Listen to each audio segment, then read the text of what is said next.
3 years ago, my fiancée saw a photo of her idealized love interest kissing another woman. Ignoring our fast-approaching wedding, she decisively chased him abroad. She was gone for 1,000 days and nights. 3 years later, she finally returned.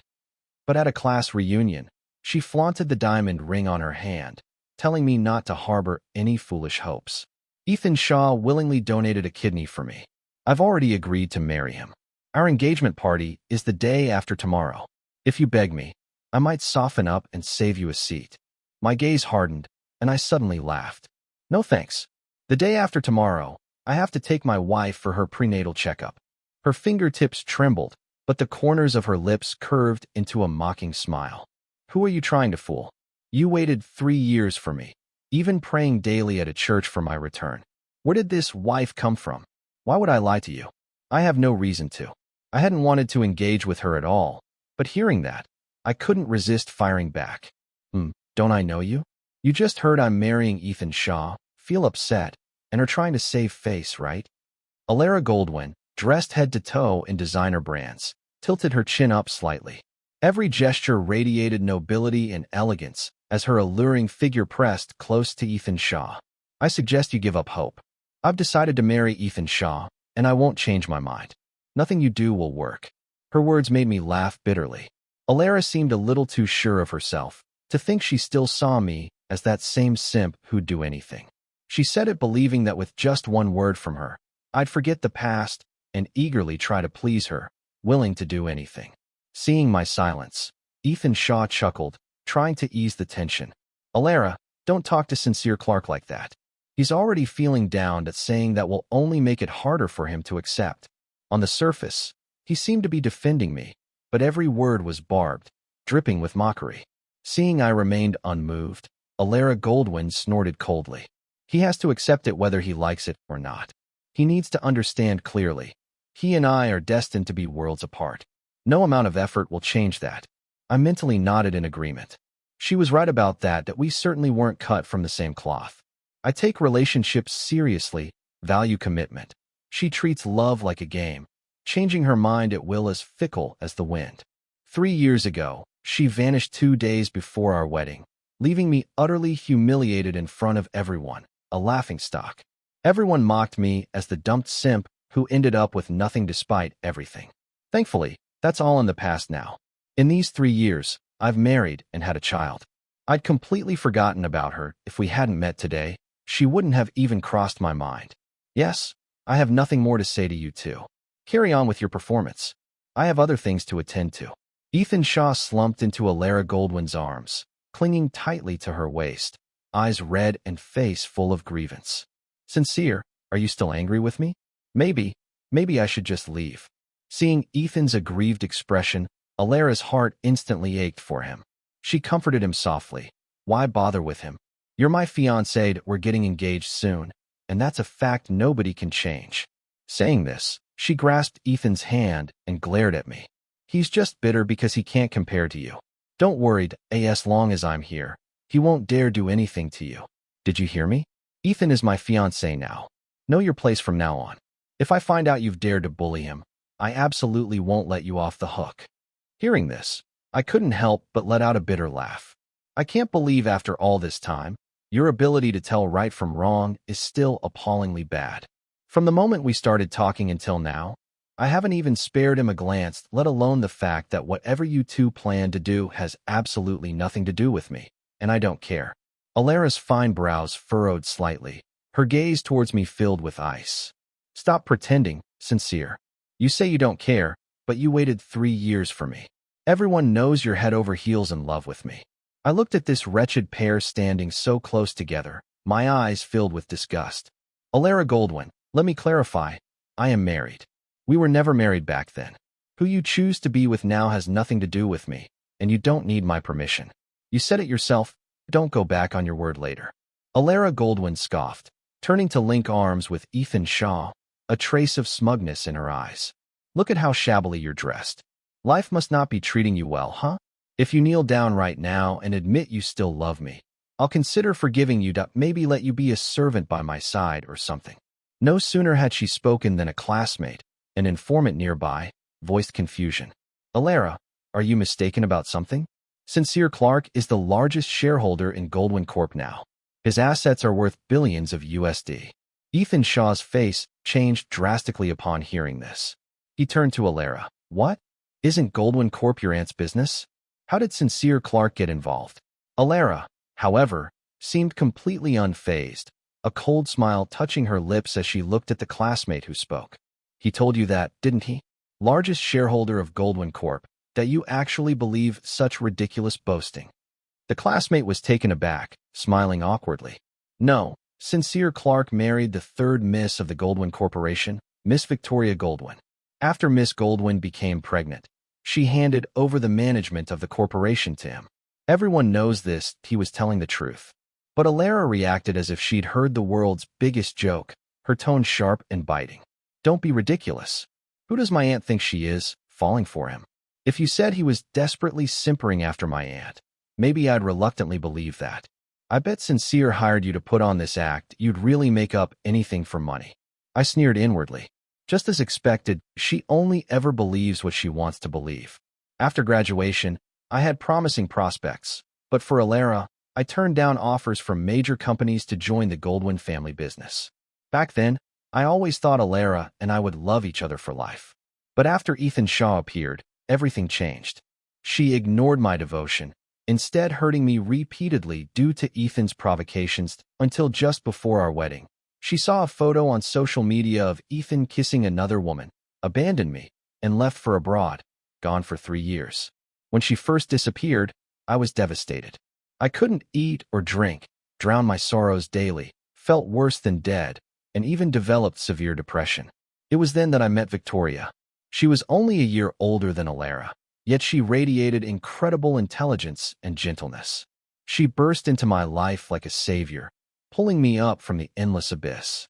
She stayed with me through the darkest times, helped me regain my confidence, and gradually guided me out of the shadows. Later, she married me, regardless of my past status or position, becoming my greatest source of happiness and support. Believe it or not, I think we've made things perfectly clear. Who you marry has nothing to do with me. There was nothing more to say to someone like her. I turned to leave, but Alara blocked my path. I coldly pushed her aside and walked away without looking back, my heart completely unmoved. 30 minutes earlier, I had texted my driver, Arthur Miller, to pick me up, not wanting another encounter with those two. I waited right at the entrance of the banquet hall. Unexpectedly, Ethan Shaw followed me out alone. He walked up to me, eyebrows raised arrogantly, his tone mocking. I advise you to stop dreaming. No matter what you do, Alara's heart belongs only to me. I couldn't be bothered with him, didn't even glance his way, just kept playing on my phone. Seeing my indifference, Ethan got annoyed. You probably don't know this, but Alara has liked me for 8 years. The very night she agreed to be with you, she gave herself to me. When you weren't home, we did it in your bed, on the sofa, in the kitchen, the bathroom, everywhere. Being cheated on by your girlfriend for so many years and still not giving up. Alara called you a simp, and she wasn't wrong.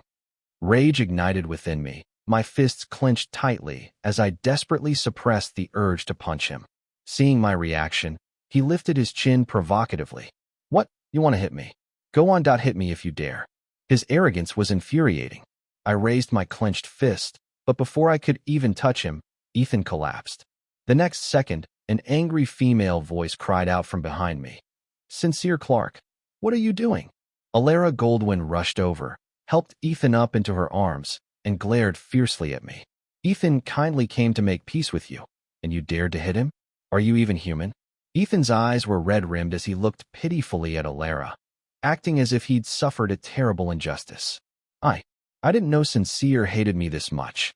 He wouldn't even listen to my apology. I'm sorry, it's all my fault. At these words, the fury in Alara's eyes intensified. She shoved me hard, standing protectively in front of Ethan, looking ready to devour me whole. Sincere Clark, apologize to Ethan right now. Looking at Ethan feigning weakness in Alara's arms, I finally understood what a manipulative faker he was. His artificial act was truly something else. Seeing my silence, Alara grew even angrier. Sincere Clark, are you deaf? I told you to apologize to Ethan, but didn't you hear me? I sneered, my gaze like daggers. Apologize? Is he worthy? A grown man putting on an act, sniveling like that, just looking at him disgusts me. Sincere Clark, what nonsense are you spouting? Alara was completely enraged. Just as she was about to say more, a luxury car pulled up in front of us. A well-dressed man with salt and pepper hair stepped out. It was Arthur Miller. Seeing him, Alara instantly dropped her angry expression, replacing it with a fawning smile. Before I could speak, she eagerly called out, "Arthur, how did you know I was here? Did Auntie send you to pick me up? Auntie is so good to me, always thinking of me even when she's abroad." Arthur Miller looked slightly surprised, likely not expecting Alara to be there. He glanced at me with a hint of awkwardness, his brow furrowing. "Miss Goldwyn, I'm not here for you. I've come to pick up Mr. Clark." "For what?" Alara looked incredulous, her expression sourer than if she'd swallowed a fly. "Arthur, are you mistaken? How could Auntie possibly send you to pick him up? Don't you know? Mr. Clark is Miss Victoria Goldwyn's husband." Arthur interrupted. Hearing this, Alara's face flashed with astonishment. "Nonsense. How could Auntie possibly fall for him?" After a moment's silence, she suddenly let out a cold laugh, her tone tinged with mockery. "I get it that he hired you to act again, didn't he? As a servant of our Goldwyn family, you actually help an outsider put on a show. Wait till I tell Auntie, she'll fire you immediately." Ethan, seeing this, stopped his act and gave me a disdainful look. "You should just apologize to Alara sooner rather than later. There's no need to stage such a drama just to save face. If you get exposed later, it'll be too late for regrets." He quickly added, "Don't misunderstand, I'm just saying this for your own good. After all, you two were together before. Making things too ugly isn't good." I instinctively rolled my eyes at him. "Keep your phony goodwill. I don't need it." As soon as I finished speaking, Alara's pent-up anger finally erupted. She pointed at me, her voice sharp. "Was Ethan wrong? Do you really think bribing a few people will make me believe you? Playing hard to get won't work on me." I remained unmoved, even finding it somewhat amusing. I hadn't cared about her from the start, as she was the one making a fuss. "Mr. Miller," I said, "kindly advise Miss Goldwyn that everything I said earlier is true. If she keeps making a scene like this, once Miss Victoria finds out, it will be too late." "Shut up. You have no right to speak here." Then she turned her gaze back to me. "Auntie is currently abroad on business. She promised she'd be back the day after tomorrow for my engagement party with Ethan. When you have to face my aunt, let's see how you explain this lie." I didn't say anything, seeing a message from Victoria saying her prenatal checkup for the day after tomorrow was canceled. For now, I smiled calmly. Good that now I could attend the engagement party and let Alara see just how ridiculous she was being. Seeing I raised no objections, Alara nodded with satisfaction and turned, pulling Ethan back into the banquet hall. For the rest of the time, I didn't see them again until the day of their engagement party. The banquet hall was filled with guests, glittering under the bright lights. I stood in a corner, waiting for Victoria to arrive. Alara spotted me with sharp eyes, sneered, and walked briskly towards me, her gaze piercing. "Weren't you supposed to be taking your wife for a checkup? Why did you still come running over? Can't keep up the act, huh?" Seeing my silence, Alara's eyes filled with smugness again. "Don't blame me for not warning you that when you're exposed later, you'll have to kneel down on the spot and admit you lied." I remained silent, watching her with an amused gaze as if observing a buffoon. Seeing my indifferent expression, Alara was about to speak again when her gaze caught sight of someone entering the doorway. Her expression instantly changed to a fawning smile as she hurried over to greet them. "Auntie, you're here. Why didn't you call? I would have met you at the door earlier." Her voice dripped with eagerness to please. Victoria entered gracefully, her eyes sweeping over Alara before finally settling on me. "Hubby, didn't I ask you to wait for me? Why did you come in first?" Alara's face instantly turned pale. "Auntie, what did you just call him?" "Hubby. What's wrong with you, Auntie? Is what you're saying true?" Alara staggered back a step, lips trembling as she stared at us in disbelief. "Impossible. Auntie, you're lying to me, right? Did he beg you to play along with this act?" Victoria smiled calmly. "Of course it's true. How could I lie to you about this?" Alara shook her head, about to question further when Ethan approached. He looked suspiciously at Victoria standing beside me, brow furrowed slightly. He wanted to ask something, but mindful that the auspicious time for the ceremony had arrived, he tugged at Alara's sleeve. "Alara, the ceremony is about to start. Whatever it is, we can talk about it after." The next second, Alara roared, "Get lost! Don't bother me." Ethan froze on the spot, unable to believe his ears. The woman who usually doted on him had just told him to get lost in front of everyone. Ignoring Ethan's green-tinged face, Alara dragged me aside, her red eyes fixed on me. "Explain yourself. What's going on between you and my aunt?" I shrugged. "It's exactly as you see. She's my wife, and I'm her husband." Likely unable to accept reality, Alara's voice trembled as she continued to deceive herself. "No, I don't believe it. You two teamed up to deceive me, right? You don't want me to marry Ethan, that you can't stand him. So you deliberately staged this whole thing to stop me." Amused by her stubbornness, I said helplessly, "Victoria's pregnant, can't you see?" Hearing this, Alara's gaze shifted to Victoria's visibly pregnant belly, and her heart jolted. "Auntie, are you really carrying Sincere's child?" Victoria linked her arm through mine, looking coldly at Alara. "Yes. Could I possibly lie to you about something like this?" This statement seemed to provoke Alara intensely. She clenched her teeth, a crazed look flashing in her eyes. "You knew perfectly well that I was the one Sincere loved. Why did you marry him and hand Goldwyn Corporation over to him? Aren't you making our Goldwyn family a laughingstock? That's bad enough. But you even got pregnant with his child. How is someone of his background worthy?" She seemed utterly unable to accept it, shouting at the top of her lungs. Victoria reacted as if hearing a joke, letting out a soft scoff. "Whether he's worthy or not isn't for you to decide. The one truly making the Goldwyn family a laughingstock is you, not him. Running off abroad for some random man, what right do you have to blame others?" Alara's face turned livid, her body trembling, but she was speechless. But you can't just steal my husband." I quickly interrupted.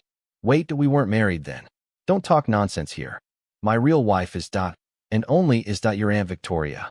Besides, Ethan is standing right here, eagerly waiting to get engaged to you. He'll be heartbroken hearing you say that." Alara's eyes widened instantly. "But you clearly went to the church specifically to pray for me." "I saw the pictures."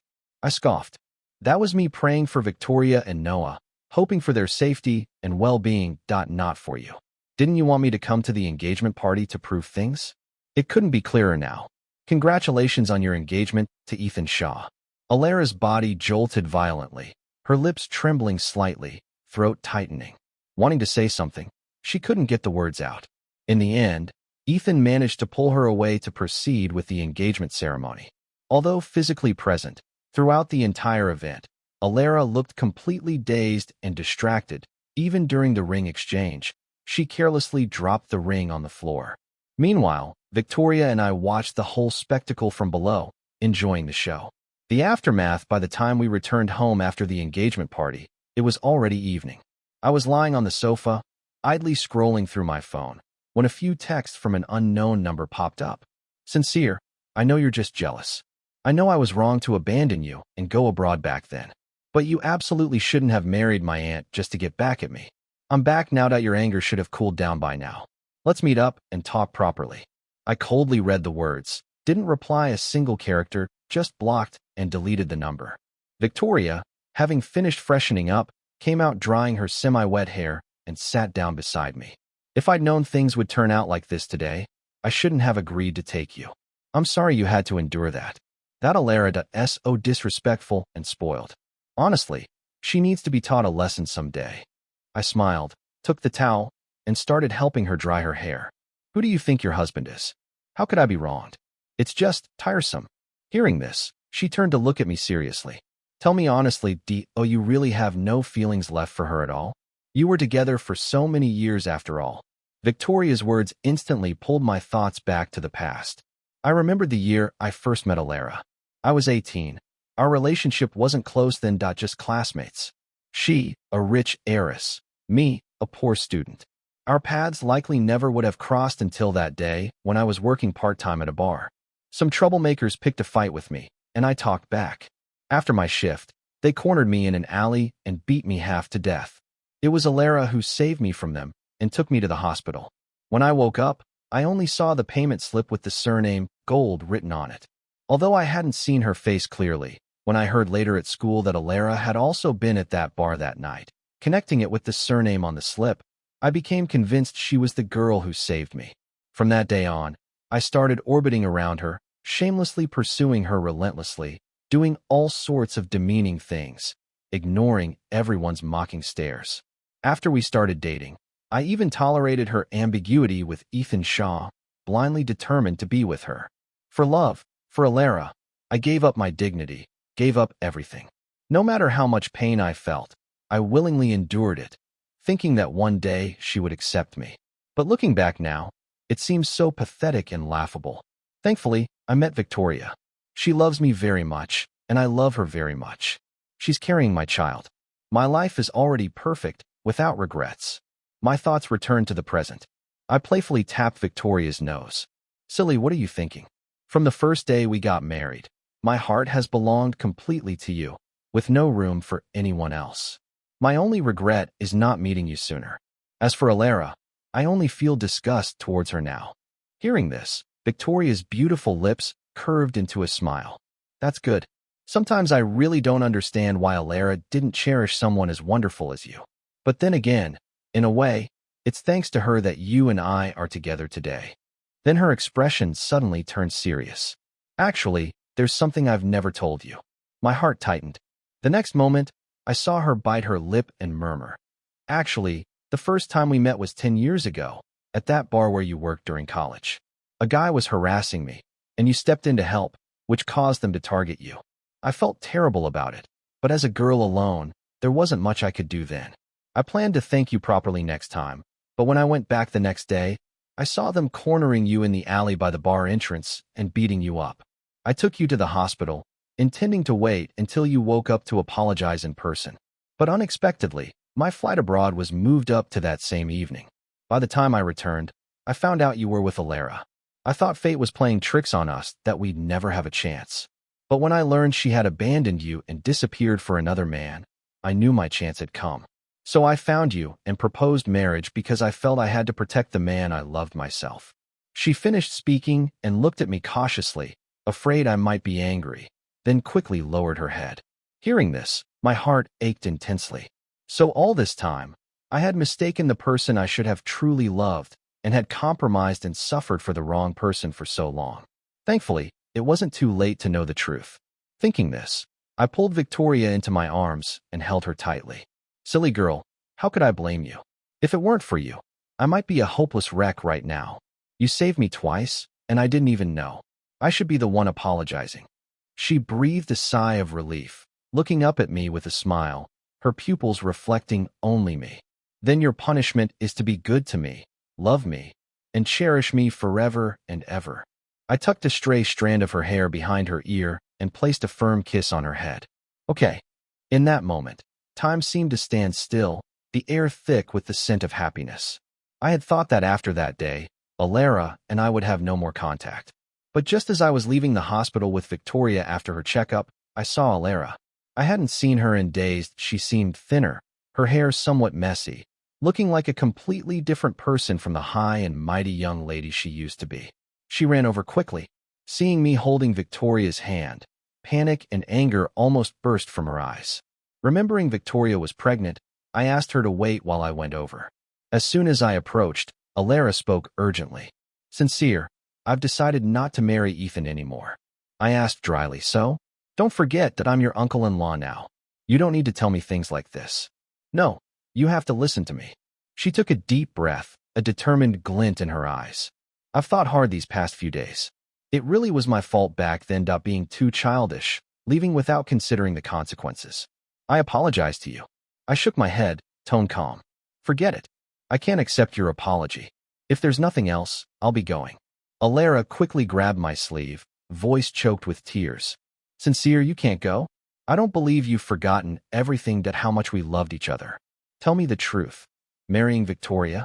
Was there some hidden reason? Did she force you? Unexpectedly hearing such a line of reasoning, I laughed, infuriated. Don't be ridiculous. The greatest hardship of my life was knowing you. I love Victoria very much. As for the past you mentioned, it only proves I was blind and loved the wrong person. Alara's face turned pale, tears welling up in her eyes. Impossible. I don't believe it. You love me. I remember during your proposal, you clearly said you'd only ever marry me as your wife. Sincere, Stop acting. This isn't funny at all. Alara, do you still think I'm acting? I sighed, genuinely unable to comprehend her thinking. When I poured my heart out to her, she treated me with indifference. Now that I'm with someone else, she suddenly can't accept it. I love her. She is my wife, the woman I will spend my life with. Alara bit her lip hard, sharp nails digging into her flesh, clearly finding it hard to accept this reality. I don't believe it. You loved me so much that you'd give up anything for me. How could you fall in love with someone else? I couldn't help but find it amusing. What you're allowed to find other men, but I'm not allowed to love someone else. Aren't you being a bit too selfish? Alara's expression changed, grip on my clothes tightening. But you promised you'd only love me your whole life. How can you break your word? I pried her fingers off my arm inch by inch, stepping back 3 paces from her. Those were just words that they don't really mean anything. You, on the other hand, should behave yourself in the future. If you try anything physical again, don't blame me if I'm not polite. Alara froze as if petrified, large tears rolling down her cheeks, voice gradually fading, filled with endless sorrow. But the person I love is really you. Hearing Alara's words, I couldn't help but laugh. She could leave for 3 years for Ethan, cutting off all contact, and now she tells me I'm the one she loves. She really knows how to play games with people's emotions. Thinking this, I spoke coldly. Alara, stop pretending to be deeply in love with me here. Your continued pestering only disgusts me. Seeing she wasn't getting anywhere with me, Alara turned to Victoria and suddenly knelt on the ground with a thud, tears streaming down her face. Auntie, I'm the one he loves. I beg you don't divorce him. Give him back to me. Victoria looked calmly at Alara, unable to help but sigh with disappointment. Life has been too easy for you all these years, and no wonder you've become so self-centered and arrogant. When your mother passed away, she entrusted your care to me. I spoiled you, wanting the best for you, but I never thought I'd indulge you into becoming like this. Victoria's tone was gentle but carried a chilling coldness. Sincere is my husband now. That's a fact. Accept it if you can. If you can't, there's nothing to be done. Because you are my niece, I won't hold this against you this time, but if it happens again, I won't be lenient. Hearing this, Alara's face went white, entire body trembling uncontrollably. Just as she was about to speak, I cut her off. We've already made things very clear to you. Please don't disturb us again. After saying this, without looking back, I took Victoria's hand and left. Alara, pale-faced, tried to follow, but with a single glance from Victoria, the bodyguards blocked her way. The inevitable collapse for the next half-month, Alara tried to bother me, but Victoria's bodyguards intercepted her every time. For nearly a month, I didn't see Alara again. Until one day, as I was leaving the office, I saw her standing on a street corner, watching me from afar. Having not seen her for half a month, she had become much more haggard. Her hair was messy and unkempt, eyes lifeless, bearing no resemblance to the formerly noble and elegant young lady. She saw me looking at her, hesitated for a moment, then finally approached slowly, voice weak. I just wanted to see you, Sincere. My illness has gotten worse. The doctor said I only have a few years left. I beg you, please just pretend to marry me once, fulfill my last wish. Afraid I'd refuse, she quickly promised, just for 1 year. After 1 year, I promise I'll never bother you again. Looking at the pleading expression on her haggard face, I felt not a ripple of emotion. Just as I was about to speak, a male voice interjected. Alara Goldwyn, so here you are. I saw it was Ethan Shaw, brow tightly furrowed as he quickly walked up to Alara, voice urgent.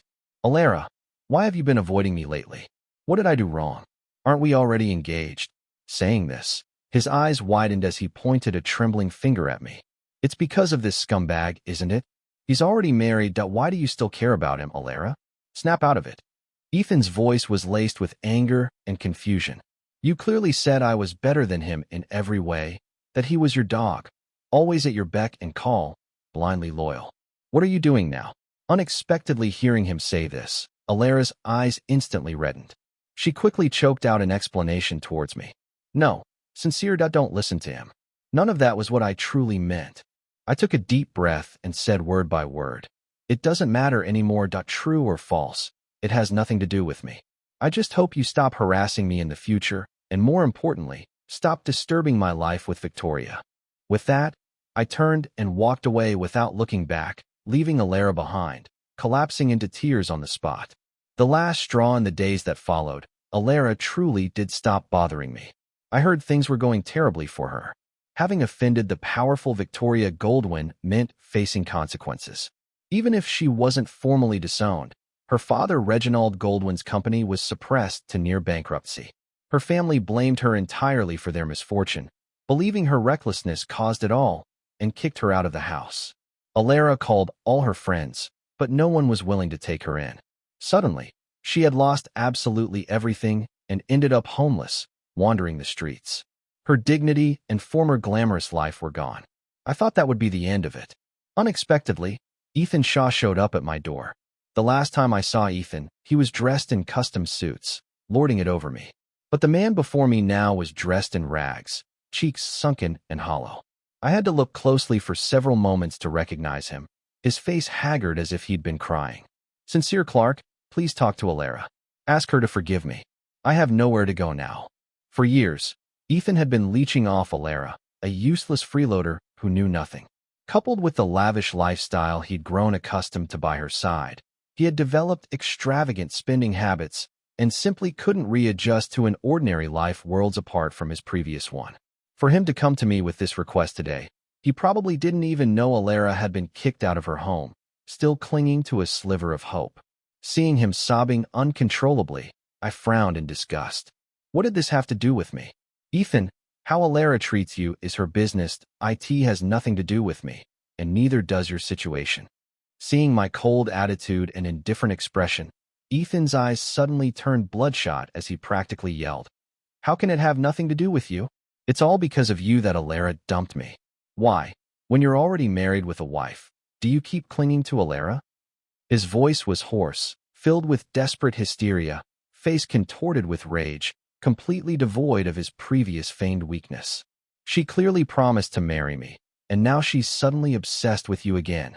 What did you do to her?" I folded my arms, calmly listening to his complaints and accusations. What could I possibly do to her?